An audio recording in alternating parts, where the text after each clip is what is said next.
Hi, welcome to Hunting Illinois podcast. I'm Jason. With me today is the whole team. So we got Dan, Lauren, and Curtis. How y'all doing? Pretty good. Good. Awesome. All right. Well, today we're going to do real quick. We're going to go through some updates, some reminders, and then some program updates with upcoming workshops and stuff. Then we're going to get into shed hunting. So we're going to talk. It's the season right now. We're heading into it if it hasn't started already, and we're going to talk some tips and tricks on shed hunting. I know it seems like it might be pretty common sense just to go walk out there, but there are some tricks to it to make you more successful, so that way you're not just wasting. Just aimlessly wandering the woods. Yeah. There are some tactics to it. You might not think that, but there actually are. So we'll cover some of those, and then even some of the science behind antlers, which is always really interesting. So to start off, Dan's going to go over some of those updates we were talking about. So go ahead, Dan. Yeah, so just a couple quick updates. It's kind of the getting close to the downtime of hunting season before the spring turkey kicks in. So we'll start right away with spring turkey. The turkey third lottery is currently open and closes February 10th. So you still got a little bit of time to get that last lottery application. And just a reminder, if there are any remaining county level turkey permits after this third lottery concludes, those will eventually go on sale over the counter, so you can just go and purchase those remaining permits. The turkey permits from the first lottery, if you were successful, they've started to hit the mailboxes. I actually got mine yesterday, and today is the 29th, so I got mine on the 28th. So just kind of be on the lookout for those. If you haven't received yours yet, it should be there any day now. So just be on the lookout for it and don't lose track of it. Yeah, I got mine too. It's on top of the fridge. yeah, that's a good spot for it. And then February 5th. Throw it out. Sorry to cut you off. No, go ahead.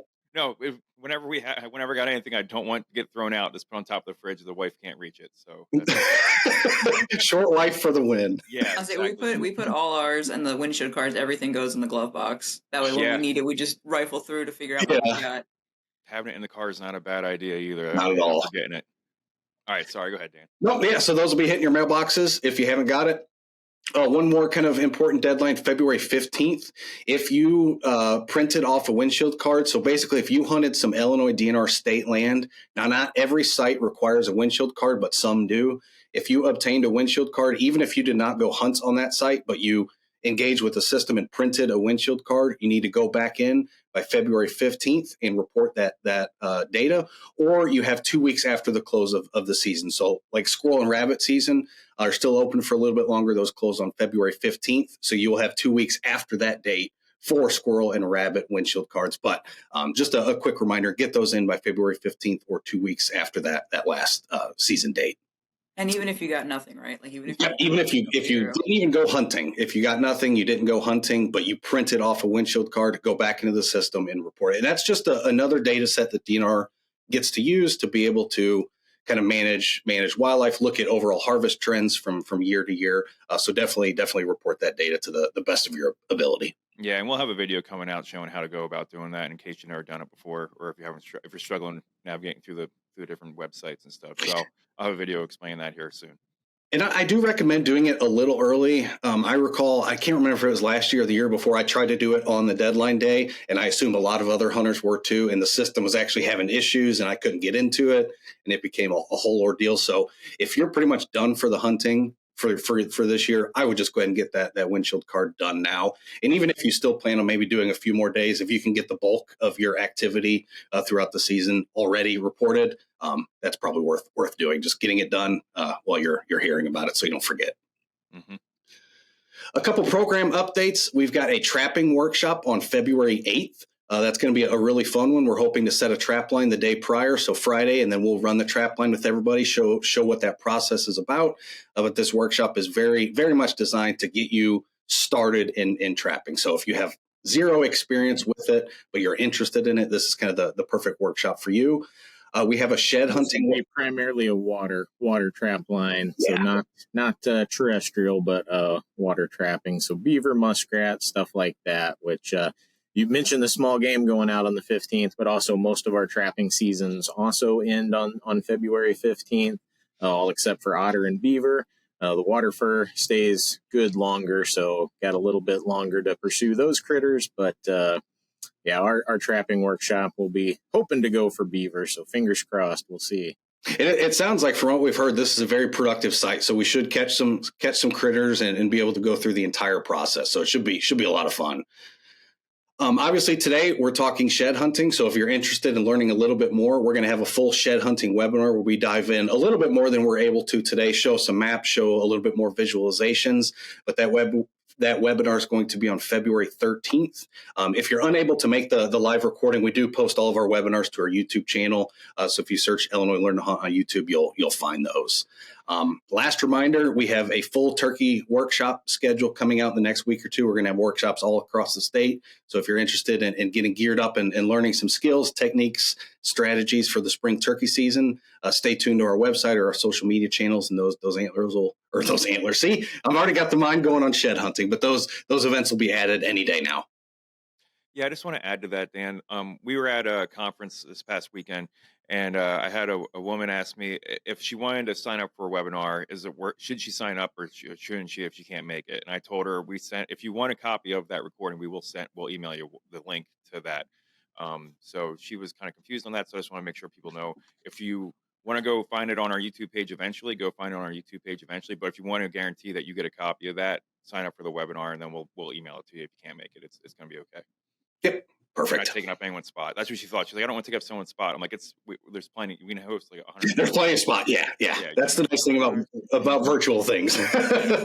Unlimited spots, and people signing up gives us a clue of what people are interested in. So definitely, if you're interested, sign up. Even if you're not 100% sure you can make it for the webinars, not the workshops. Workshops, we need more of an exact count. But for webinars, if you're interested, sign up. You're not taking anybody's spot, and it lets us know that's one that maybe we need to do more on if a bunch of people sign up. So good points. And you can still email us questions too, just because the window's closed, with the chat. So yeah, the benefit of being there live is that you can chat with us, and sometimes that's the most fun that we can have with it, because we can talk about something that we might not have covered normally, or change it up a little bit, get a good question in there. So yeah, if you do come on, make sure if you have any questions, you ask it. But if not, we're always a resource. So live or not, you can reach out. Perfect. Well, we're ready to talk antlers. Sure. Awesome. I mean, first, let's just talk a little bit about why shed hunting is even a thing. Why do you guys personally do it? For me, it's a really nice excuse, one, to be outside when a lot of other things aren't really going on. But two, some of my most effective deer scouting has actually come let's just call post-season. So, right, deer season's closed right now. For me, I really like to see what the deer are doing this time of year, because what it helps me position myself for a late season hunt next year. Deer are very, very consistent. And if you consistently find a predictable pattern, even, the season before, you can use that to really guide your efforts. So one, you get some cool art that you get to throw on the mantle or the shelf. You get to make some cool stories. But two, I really do believe that you get a little bit more information than you may not get if you're not, scouting this time of year. So many people, once deer season closes, they just kind of forget deer and they come back to it maybe late August, early September. For me, I think you get a lot of information, especially if you're hunting public land and you start to learn where the deer are this time of year. Chances are they're using that area because it's relatively unhunted. So they're not getting a lot of pressure in those little pockets. So a lot of times finding activity this time of year, one, you have snow on the ground, so it's quite a bit easier to see, recent tracks, recent beds, all that stuff. But you just get a really good snapshot of what they're doing this time of year that you may not get to see during hunting season, but it really might help you find a little sanctuary that kind of acts like a refuge for your next season. Yeah, just mark it on your map for when you're ready for the fall, right? Like, oh, so I found some stuff here. Yeah, I mean, I personally have two thickets that I hunted the outskirts of and saw deer every time I hunted it, so I didn't have to push into it, because I saw the one I saw four or five doe throughout the two times I hunted it twice, and I saw 3 doe one time, 1 doe another time, and then the other one I hunted once and I saw a big buck come out of it, and I know those are good spots, and there are areas that I was always scared to push into during season because I didn't want to scare anything out of them. So now that it's not season anymore, I just know there's big bucks bedded in those areas. I mean, it's one of the best sanctuaries on this public land piece that we hunt.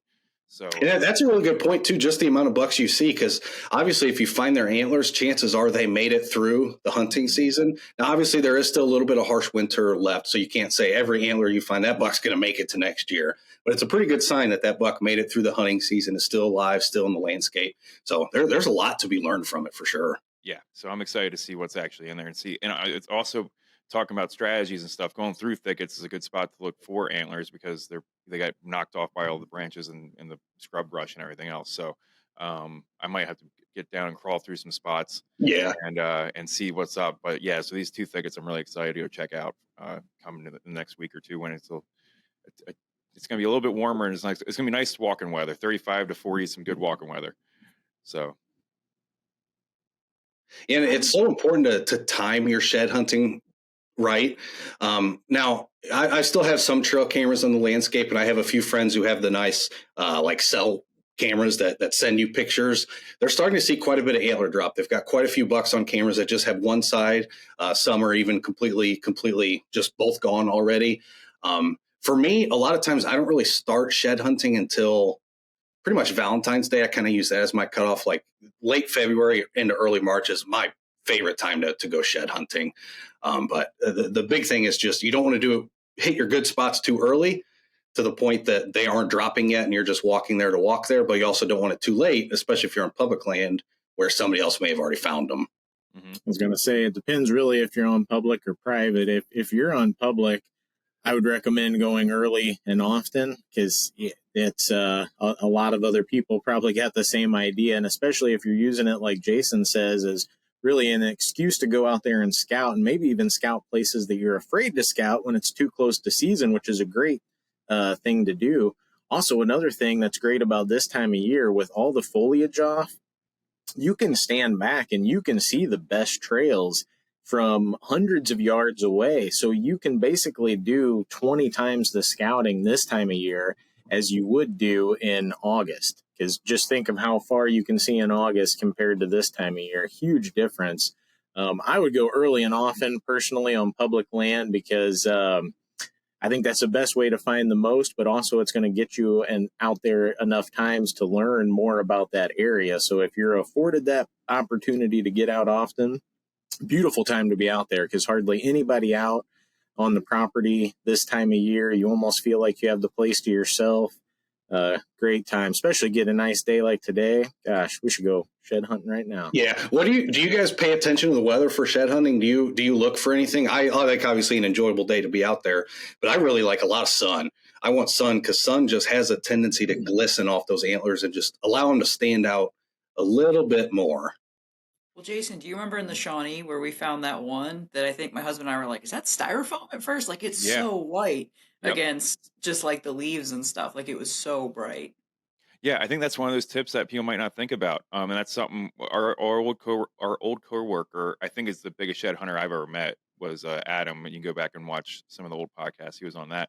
But he definitely talked about going out on a sunny day. I mean, sunny days, it just lights it up and you think it's either a piece of trash or it's a bone. Yeah. So that's a very good tip. Yeah. That's the way they stick out. You guys binocular users? That's my favorite way to shed hunt is not to sit there and just stare at the ground. I want to try to cover, because if you're just focused on what's in front of you, you're covering a very minute area and you're going to have to really do a pretty extensive grid search to cover, some good habitat. So I really like to just stand back when I first get to a spot and just kind of glass all the ground that I can see from where I'm standing. And then I may walk to where I couldn't see any longer and kind of repeat the process. Or are you guys much more just walk and see if you guys can just stumble across them? I use my binos for birds because I'm out there for dual purpose, right? I'm scouting, I'm looking for birds, and if I find a shed, cool. Like, yeah. One of your excuses to help get you out, but I'm not. I would rather see a bunch of cool stuff, learn some stuff, rather than find sheds. So I don't think I've ever scanned for sheds with my binos. It's always, I do carry them all the time. Yeah. Birds. I've definitely all my finds have been accidental, just walking around. And for me, I was initially thinking about training my dog to find them. But then I found the Beagle Club, so we got a little sidetracked. Maybe next year we'll work on that. But it's a good thing to do with your dog, especially if you got a dog that's afraid of gunshots. It's a good way to get outside with them. I don't know if I've ever found antlers with binos, but I have found trash. So it's safe. Just come with a second bag. Just come with a bag for trash. Yeah, that's true. Yeah, Bag for your antlers. Yeah. that's not a bad thing either. Absolutely, yeah. I pick up a couple shells when I'm walking around. That's for sure. But yeah, if you see, it usually helps me see what it's not, or a not a mushroom, but like a broken piece of like a freshly broken branch or something that would be white that would be on the ground. Yeah, we start getting late enough in the spring, and yeah, mushrooms could be possible too, but Mhm. not right now. I don't think. No. Not too far off.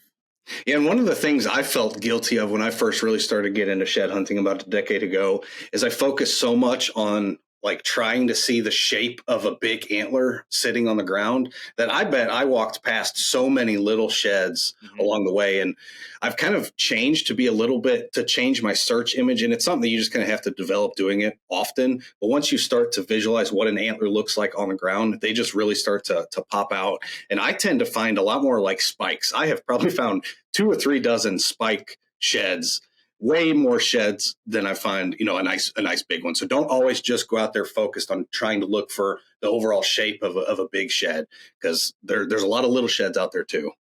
Mm-hmm.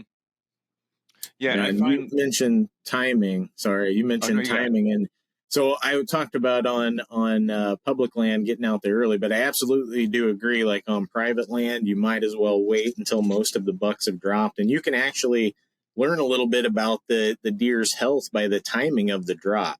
So if you ever see a deer drop in late December, early January, there's a good chance that deer is stressed, it's sick, it's injured, something's wrong. Because basically, it's the daylight getting longer now that we're on this side of Christmas now that's triggering their testosterone to change. And as soon as their testosterone levels reach a certain point, the antlers drop off within hours. And so all photo period driven, like almost everything in the natural world, driven by photo period. But bucks that are really healthy, really well fed, have been known to hold on to antlers all the way into April. So in Illinois, obviously, we have a lot of really well fed deer. Everybody that's butchered a deer knows that. Big fat on these things. So I would not be surprised, especially on private land with good food plots and all that, if these deer are holding their antlers well into March, and it could even be April. You still got some of them holding on. And a weird thing about that, I don't know if you all have heard this, but so in the north, big bucks shed their antlers first, and younger bucks shed their antlers later. But in the south, that's reversed, which is pretty weird. Interesting little phenomenon. They kind of describe it as basically the further away from the equator you get, the more defined that the deer's antler cycle is, because there's more narrow windows that the deer has to breed and all these things successfully. And also, there might be an advantage for them to kick them heavy things off earlier in the year so they don't have to carry around 5 to 9 pounds of bone on their head through a pretty tough time of year to survive, especially now they got wolves to contend with and all kinds of stuff. So anyway, cool stuff you can learn. You talked about, which deer made it through, but you can also learn, hey, who's healthy and who might not be healthy, which is pretty cool just for picking up a piece of bone on the ground. Mm-hmm. That's cool. Where do you guys primarily look? For me, I'm very much a bedding area, because obviously for finding sheds, there's really no rhyme or reason. I mean, there is a rhyme or reason. The osteoclasts start to break down and it just kind of falls off. But usually I like to go to areas where I envision a buck is going to spend a substantial amount of time, just to overall increase the chances that he's going to drop an antler there. So for me, it's a lot of looking at late season food sources, and then bedding areas have seemed to be my bread and butter, is finding sheds and bedding areas. So much so that a prior job I used to work at was doing a lot of prescribed burning. Every time we'd burn a prairie grass field, we'd find 3 or 4 different sheds in that prairie grass field. And that's just because they're in there bedded. That's just where they're spending most of their day. So chances are when it falls off, it's probably going to be in there. So I prefer bedding areas. How about you guys? Yeah, for sure. And I would look at bedding areas that make sense for later seasons, so like thermal bedding areas. Yeah, Possibly. yeah. So I'd check that out, and then I would start there, and then move on and look for like thickets, like I said, where it might grab an antler, rip it off, or like a creek crossing where they have to jump over something, or like a log or a fence. something where they need to jostle their body a little bit. That kind of jolt. So if it's just hanging on just a little bit, yeah. So you might have a higher percentage chance of it being there. And then what I was gonna say something else. I don't know, but so crick crossings and bedding areas, and then warmer like south facing slopes, cedar thickets, real nasty stuff, and then move out from there, and then just follow the main trails, or just get on a trail and just walk it, and try to discover something new. If not anything else, just scout at that point, and then. That's the greatest thing about a lot of these new apps, whichever one you use, Onyx, Hunt Stand. There's a plethora of them. You can even use Google Maps these days. But just to be able to turn on your little tracker, and it just creates the exact path you walked across the landscape. And it's really good to just, when you finished a nice push, you covered that area. A lot of times you might see, ooh, I missed this entire little pocket. Somehow I didn't walk through that over there. And so it's just a really unique way to just be able to quickly visualize where you've walked, where you've different. It's really made things a lot easier when you're shed hunting. And for me, I really like to focus on, like you said, thermal, late winter bedding area type areas, but around late winter feeding sources. Because right now, obviously, food resources are at an all-time low for the year. Deer are eating whatever they can to survive. And so if you do find a good food source that has deer congregated around it, basically around there and all the bedding areas and then the trails going to and from, there's a good chance that a lot of the deer are spending a good portion of their time right there. And so you can a lot of times cover those areas pretty efficiently and find a lot of the sheds that are there. Again, if this is private land and you've got the luxury of waiting until April to make sure that they're all there. I guess one other reason not to wait, though, is that some people do collect shed antlers to sell them. Mm-hmm. This is a marketable thing. I don't know what they go for. I've never sold them per pound, but it is enough that some people actually make a living doing this, especially out west, just hiking around collecting shed antlers. And they're graded differently. So I think it's like grade A brown is before the sun has bleached them at all. That's going to be your highest dollar antler. So whatever they do fetch, you're going to get the most if you collect that antler within a couple weeks of it being shed. Because after that, we not only have several animals that gnaw on them and eat them to get different minerals out of them, which will damage them, but also, like you said, the sun shining on them that helps us to see them, that also bleaches them and eventually reduces their density. And that they become almost chalk-like, just very fragile. Mm-hmm. Yeah, it's the calcium, I'm sure you probably can write on your chalkboard with them. Probably can. Yeah, pretty cool. And one thing to mention about different age bucks. So I found a study out of Nebraska, so not Illinois, a little bit different, but this was around the Platte River Valley. And this was over 11 years, so a pretty good data set. And they found that consistently, so your yearling bucks, your 1.5 old bucks, the sheds averaged 5 yards apart. So they're shed almost instantaneously. Now, for 2.5-year-old bucks plus, the sheds were found an average of 517 yards apart. So you see why it's a lot more difficult to find matching sets of a adult buck rather than a young buck. So that's pretty significant increase from a yearling to a 2.5-year-old plus there. That's insane. Huh. Because that was one of the questions I kind of wanted to posit to everybody was, have you ever found a matching set? I've only found 2 in my whole life. And one of them, I got lucky and just they were both laying in the deer's bed. So that one was pretty easy.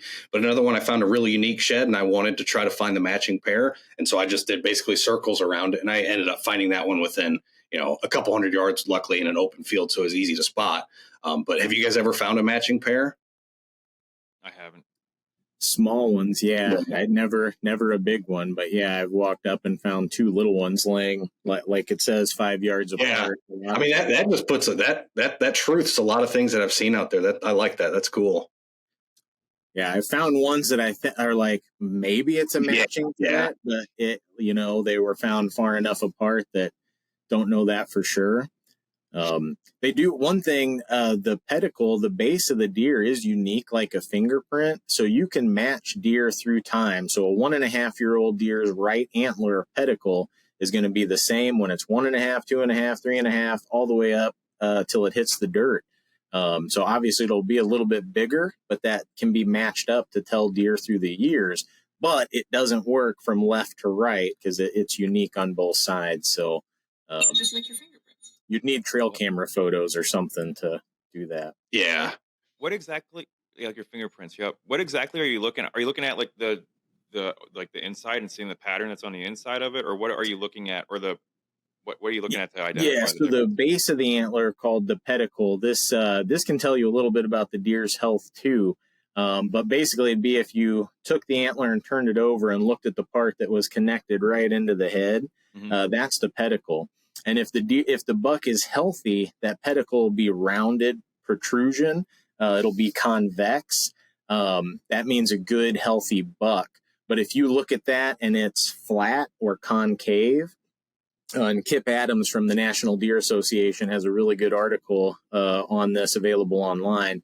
But if it's flat or concave, that means that buck was either injured or stressed when it dropped off. But that's what you're looking at, is that part that was connected right to the head, and it might either be a little bit convex or it might be a little bit concave. Most of our deer in Illinois, I'm sure, have nice rounded convex bases, but especially in you get out further west or up north where they might be stressed through different weather conditions or not available water or food, then you see a lot more of the nutritionally starved deer with flat or concave bases. Isn't it true? This might be a little off topic, but we're talking about antlers. But like, isn't it true? Like, if they get injured, like if their back quarter on like the right side gets injured, their left antler gets deformed or something like that? Isn't that there's something to do with that? Yeah, I've heard that. It mostly has to do with the reproductive organs, but it is flip flopped. So I think it might be anywhere in their body to some extent, but especially like if their right testy gets damaged, then their left antler might be really weird. Who knows? It could be one of the stag antlers that never drops off. And so it just kind of continuously grows, or maybe it's a non-typical, but there's other things that cause that too, I know, but I've heard that for sure. Cool. Yeah, there's a lot of cool stuff about antlers, but just before we kind of get back to that, we should mention the legality of shed hunting. There are certain places in the state that you cannot shed hunt. Oftentimes, county parks, forest preserve districts will have unique regulations that says you cannot take anything off that site. So a lot of those areas you cannot legally shed hunt. So it's definitely check the area that you're planning to shed hunt just to make sure that you're legal to do it there. Just want to mention that. And another important one to mention is state parks within Illinois DNR. If an Illinois DNR site is listed as a state park, you cannot legally remove anything from the site, and that would account for shed hunting. So just kind of keep that in mind. You're looking for, the state fish wildlife areas, the recreation areas, those type of things. But you can always call the site too if you have questions just about the legality of things. They'll answer that question for you pretty quickly. But shed hunting is something that's just picking up so much steam in the area of social media, especially like Curtis said, out west. There's people that a lot of their livelihood depends on finding antlers and selling them, whether it's for decor, crafts and art projects, dog toys. There's a plethora of different uses out there. But some of these Western states have seen so much pressure that it's almost artificially altering some of the migration patterns to some of the big game animals, just because this is a time where normally there's no pressure out there. There's no humans out there. But now that's changed. And so there's actually some states that are starting to regulate shed hunting to where there's a shed hunting season. You can only shed hunt between this date and this date. Some states are requiring a license. So just kind of keep that in mind. If you are out west and you want to look into shed hunting or in a different state, just definitely make sure to look into the regs of that, because it's changing, and it seems to change every year in some states. Mm-hmm. Yeah, just think about the stuff we said. We talked about walking right through their bedding at a time when they're nutritionally starved and resources are at an all-time low. So if they're getting kicked out of their bed every single day by people looking for, that could potentially be detrimental for that buck that you thought made it through the hunting season. Guess what? Still got to make it all the way until all the stuff starts blooming in April. So we still got a little tough road ahead. Yeah, I've seen like the elk antler hunting is huge, and I've seen video of like them having like a closed gate, and then they have the day they open it up, and then it's this whole line of cars is backed up, just ready to go in, and as soon as they possibly get onto whatever land piece that they're opening up for the public to get out on, That's pretty wild. It is wild. It just seems like every year it just grows and grows and grows. Yep. Because some of them are finding, maybe like 100 pounds of antlers a day, and they're getting like a base of $9 a pound. So $1,000 a day to hike around the mountains. I'm thinking, man, sign me up. No lie there. I was just wondering, what are some good examples? We talk about late season food resources. What would people be looking for that? Primarily for me, what I've noticed these days is if you're in an area that still has ag, if it's standing, chances are that's going to be it. If it's a snow event, that is in my opinion, the best time to identify a recently used food source. Because a lot of times the oak flats and the oaks, they've already been consumed, or they're starting to germinate. They're buried under leaf litter. They're rotting. I don't see a ton of activity around like oak flats. But if you get a snow event and just follow, eventually you will find the one food source that's still viable in that area. And it really seems that it concentrates the deer herd. If you've ever watched any of the hunting shows on YouTube, or, the old Outdoor Channel or anything, if they're doing a late season hunt, they'll be sitting over a big field and they literally may have 50 to 100 deer walk in front of them throughout the day, just because it's the one food source that's still viable and still left. And it really does seem to concentrate those deer there.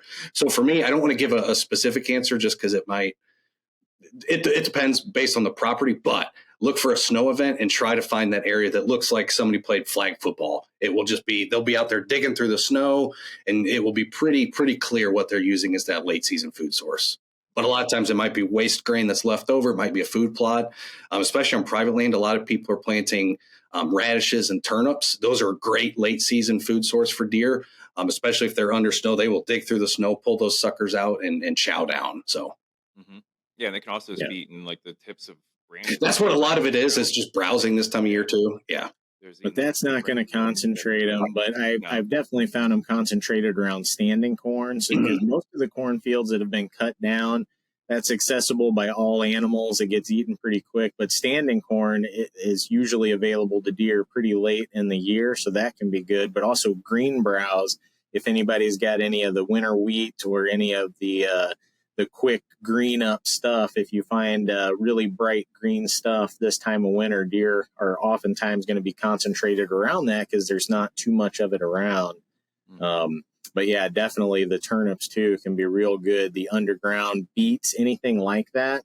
Because again, that's not available to a lot of animals. It's a little too big, but deer still can eat them, and a good source of carbohydrates and fats and proteins for them. So can be good. And this is kind of anecdotal, but a few years ago, I was shed hunting a site that I ended up finding 5 or 6 that day, but we had a big snow event and I didn't understand what the food source was at the site. It's just a prairie with just typical, bottomland hardwoods. There's not a ton of oaks, a lot of sycamores, that type of thing, but there's a dense stand of Osage orange trees that create these green, a lot of people call them like monkey ball fruits. They're the size of a softball, green, kind of lumpy looking things. I personally didn't think they were a huge food source for deer, but for whatever reason, they were in there heavily that time. And it literally looked like somebody played tackle football field in those entire bottomlands. Every Osage orange had bites taken out of it. They were pawing and digging. And again, it may have just been that there wasn't better food available that they had turned to those, but keep that in mind, little things like that. Every site's a little bit different. Yeah, small game will eat them too, but like you, I've only seen it when it gets real bad. Because I don't think they taste particularly good. But think so. I'm trying to think. There was a Pleistocene mammal that was famous for really keying in on those. I can't remember what it is, though. Another good one to mention, if you have an area that has a bunch of honey locusts that have dropped, that can be another decent food source, because it's not a great food source that it gets eaten early in the year. They'll prefer acorns and crops that are around over those. So there may be some honey locust stands left. So for those, you're looking for a tree that is just covered in thorns. It looks like a devil's walking stick. The whole trunk of the tree is covered in giant stipular spines, 3 to 4 inches long. If you find some of those, that's probably worth an area keying in on. Hey, Dan, also walking around, I found deadheads before. Do you have any points for people if they find a deadhead? I'm actually really glad you brought that up. So deadheads, so essentially what you're finding when you find a deadhead, if you're unfamiliar with that term, is you're finding a dead deer where the skull is still attached to the antlers. If you want to take that dead head home, you do have to contact the conservation officer for the area and get a special permit for it. This is not a permit like the deer vehicle collision that you can completely do online and just get that thing printed and go about your business. So there's several times where I will find a dead head and will just leave it because I don't necessarily want to deal with the hassle of it. Yep. But if I've certainly found a really cool one, I might go through that process. But you do see quite a few deadheads. I mean, we were out at one of the public land sites we hunted at, just turkey hunting and scouting for turkey, and we found 3 or 4 deadheads. Didn't find a single shed, but found quite a few deadheads. So if you do find one and you want to take it, don't remove it from the site, leave it right there. What I like to do is take a few pictures and then contact your conservation officer. And all they want to do is ensure that that deer was just dead, that you didn't kill it, that it wasn't poached, that kind of thing. Oftentimes it's, hey, send me a picture of it. Where'd you find it? Okay, you may take it. Here's your permit number. And it's that simple. And if you're looking for your conservation police officer, you're looking for their contact info, if you go to the Illinois DNR's main website, there's a giant button that says law enforcement. Click on that. It'll bring you to a new page, and you'll see an even bigger picture that says contact your local CPO. And if you click on that, it's got a table that pulls up that shows every CPO, every county they cover, has their cell phone number as well as their email address. Yeah, and again, I would call them. Don't move it from the site, because I've known. Yeah, leave it where it's at. Yeah.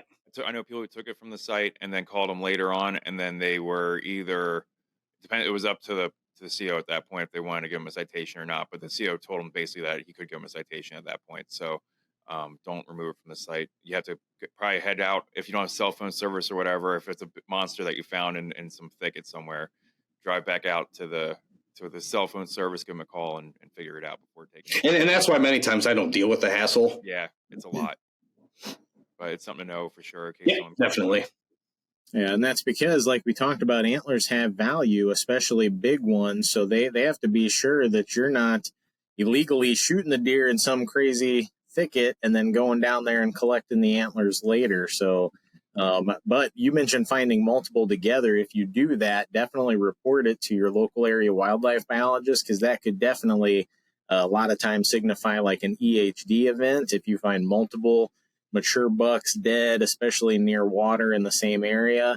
And a lot of times they maybe know that's around, but definitely always report it, because it may be a new county, and those things are good to track, because that's especially when we get the drought years, we can have real bad EHD outbreaks. Good point. Yep.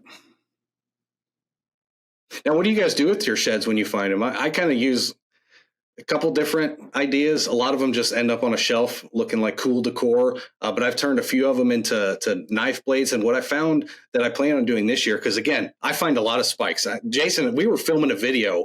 Yeah. We were just like walking out. Oh, there's a little spike. I seem to just navigate and always find spikes. So I'm like, what can I do with all these spikes? Because again, I have like 20 of them. So I bought off Amazon just bottle opener inserts. So I'm just going to drill a hole into each one of those spikes, and now boom, you've got a really cool beer bottle opener made out of a deer antler, perfect shape, perfect size, and they're going to make great gifts.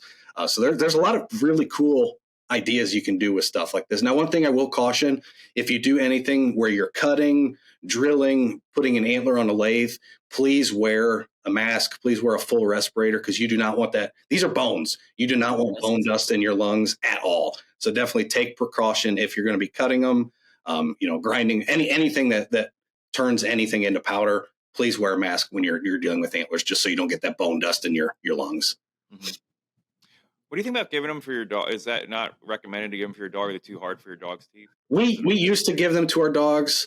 Our vet, we had one of our golden retrievers actually chipped one of her molars, broke it in half on an antler. So we've pretty much stopped using it. They're hard. They are very hard. Yeah, I don't do it either, and I don't do any weight bearing bones, like a long bone, like from anything like that, because they can splinter, and that's not good. And that's expensive if you can save your dog. So yeah, that's not a good idea.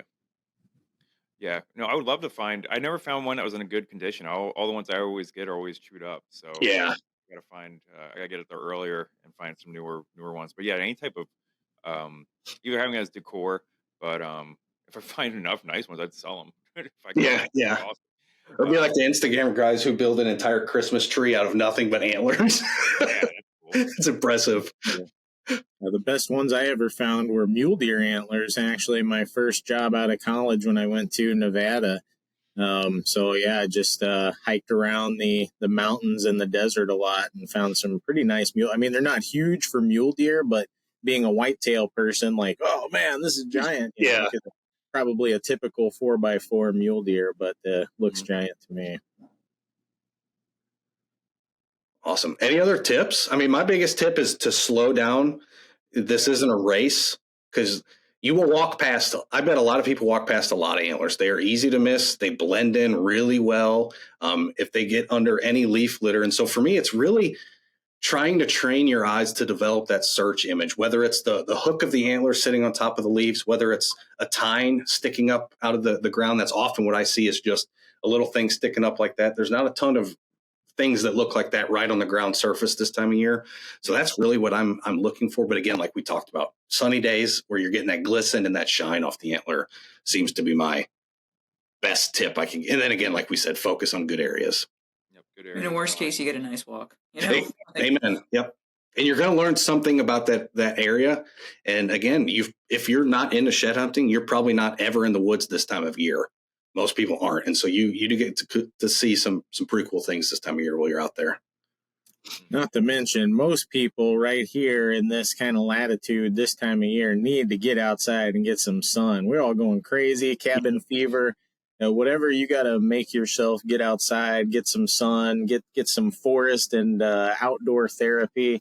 Definitely worth it. So if you find a shed, icing on the cake. But there's better stuff to be found out there than sheds, probably.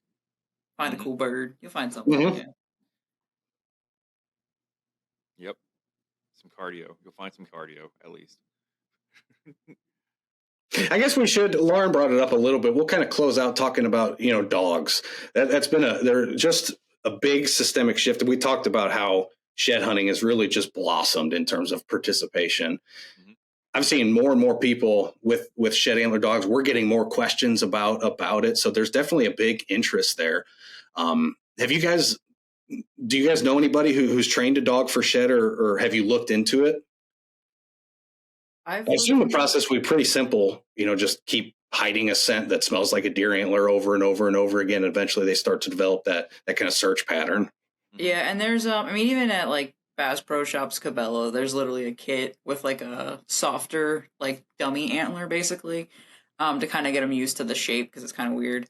And we did that a little bit, and then you do that, and then you can add the scent to kind of get them used to it, and that stuff is rank. Is it? Sure you can imagine.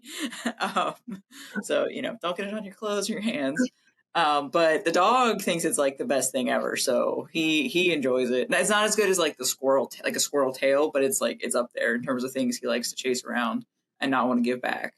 But beyond that, I haven't done. Like I said, then we found rabbits, so sure. I haven't doing much with that since. But I'd like to maybe this summer when we got not a lot else to do. Yeah.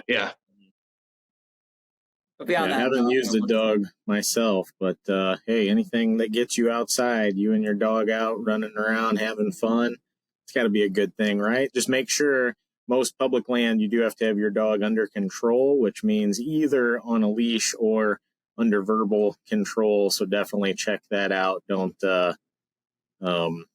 break any rules out there with that. Mm-hmm. Yeah. And it's good for them too, besides just the physical exercise, getting them to use their brains and their noses. It's a good way to tire them out. So. Yeah, dogs want something to do, Oh, yeah. So yeah, I could definitely see where this could be a fun thing. It's so fleeting, right? It's just a couple months. That's my problem with it. Yeah. Yeah. So it's like hard. You can't do it year round, but not much you can do year round though. Nope. Chase raccoons. Yep. Hunt coyotes pretty much. Yeah. Coyotes and what, skunks? Cool. Yeah. Well, I think that's about it. Yeah, we have a webinar on this that kind of goes over more of like a search pattern and go, like you said, going. Yeah, we're going to dive a lot more into the strategies, and just being able to show visualizations will help us kind of be able to what are we looking for when we say bedding area? What does that mean? Because again, for me, I'm not focused on what most people consider a doe bedding area, right? I want to find those buck bedding, and they oftentimes are kind of a bit different. Like you were talking earlier, thermal bedding. Well, so we'll go through a lot of that kind of stuff that's a little bit more strategic, show examples, show how to identify these areas and that kind of thing. But should be a lot of fun. Yep. Awesome. All right. Well, we'll see you all next time. Sounds like a plan. Bye, everybody. Bye.